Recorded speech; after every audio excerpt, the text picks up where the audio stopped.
என் அன்புக்குரியவர்களே, ஆண்டவரும் இரட்சகருமாகிய இயேசு கிறிஸ்துவின் நாமத்தில் உங்களை அன்போடு கூட வாழ்த்துகின்றேன். சுகமாய் இருக்கிறீர்களா? மகிழ்ச்சியா இருக்கிறீர்களா? ஏன் கவலையோடு இருக்கிறீர்கள்?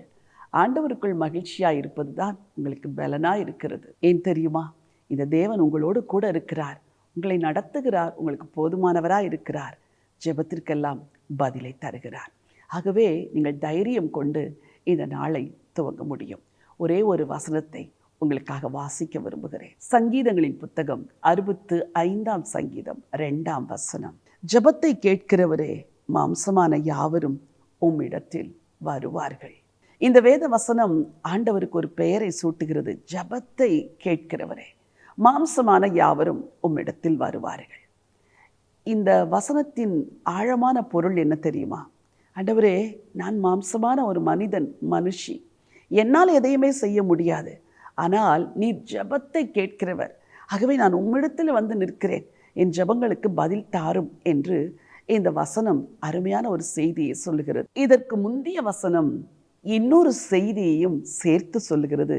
அதையும் இணைத்து வாசிக்க விரும்புகிறேன். 1ஆம் வசனத்தை வாசிக்க விரும்புகிறேன். தேவனே, சீயோனில் உமக்காக துதியானது அமைந்து காத்திருக்கிறது, பொருத்தனை உமக்கு செலுத்தப்படும். இந்த வசனத்தில் 2 காரியங்கள் இருக்கிறது. தேவனே, சீயோனில் துதியானது உமக்காக அமைந்து காத்திருக்கிறது, பொருத்தனை உமக்கு செலுத்தப்படும். இந்த 2 வசனங்களிலும் 3 காரியம் மறைந்திருக்கிறது. 1 துதி, 2வது பொருத்தனை, 3வது ஜெபம். எனக்கு அன்பானவர்களே, வெறும் ஜெபத்தை மாத்திரம் நீங்கள் செய்து கொண்டு போகக்கூடாது.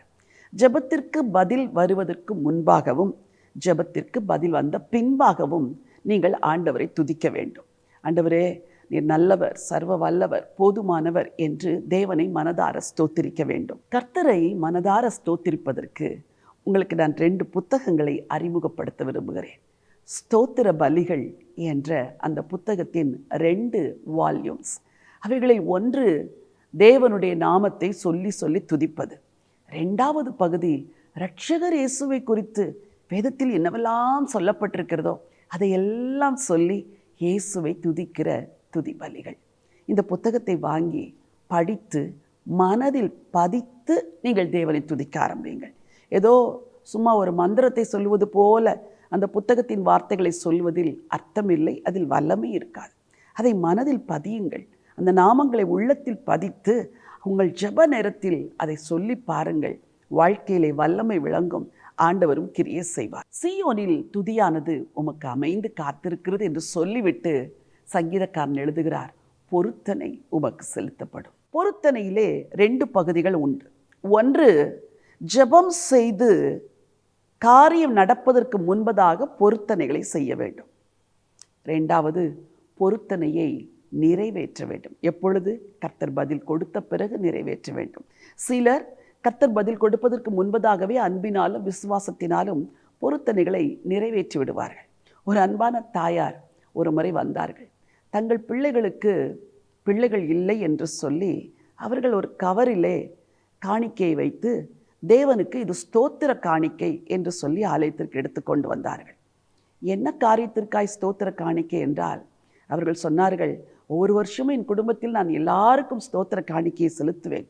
இந்த வருஷம் என் குடும்பத்தில் எனக்கு பேரப்பிள்ளை இன்னும் பிறக்கவில்லை, பிறப்பதற்கு முன்பதாகவே அந்த பேரப்பிள்ளைக்கு நான் ஸ்தோத்திர காணிக்கையை செலுத்துகிறேன் என்று செலுத்தினார்கள். எனக்கு அவர்கள் விசுவாசம் ஆச்சரியத்தை கொடுத்தது. கர்த்தர் உண்மை உள்ளவர். அடுத்த ஆண்டு அவர்களுக்கு அதே போல ஒரு குழந்தையை, பேர குழந்தையை கொடுத்து தேவன் ஆசீர்வதித்தார். பிரியமானவர்களே, ஜெபத்தை கேட்கிறவருக்கு 2 காரியம் செய்ய வேண்டும். 1 துதிகள் செலுத்த வேண்டும், 2வது பொருத்தனைகள் செலுத்த வேண்டும், 3வது ஜெபத்தை ஏறெடுக்கும் பொழுது ஜெபங்கள் கேட்கப்படும்,